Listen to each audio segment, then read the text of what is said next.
টেলিভিশনের পর্দায় আজ ভাসছে ছবিটার জীবনদাতা মানুষটি যে ছিল এক ডাক্তার, কোনো এক হাসপাতালের প্রশিক্ষণরত ছিল।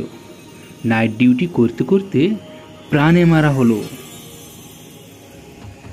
পাশবিক অত্যাচার আর ধর্ষিত হয়েছে সে। মানব কল্যাণের মুখটাই আজ কাঁদছে নীরবে। ধর্ষকের শাস্তি হবে, সাজা পাবে কবে? তরতা যায় ওই প্রাণটি আর পাবো না যে ফিরে। মেয়ে নাকি ডাক্তার হবে, করবে দেশের সেবা।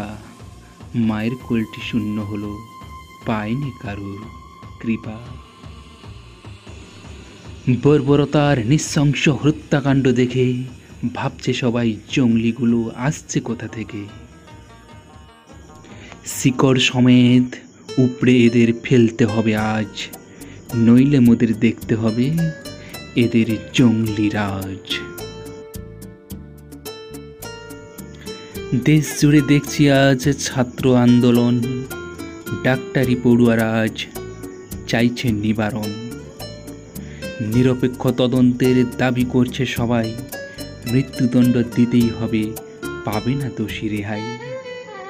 স্বাধীন দেশে থেকেও আমরা হচ্ছি দিশে হারা, নৃশংসই বর্বরতার ঘটুক জবনিকা।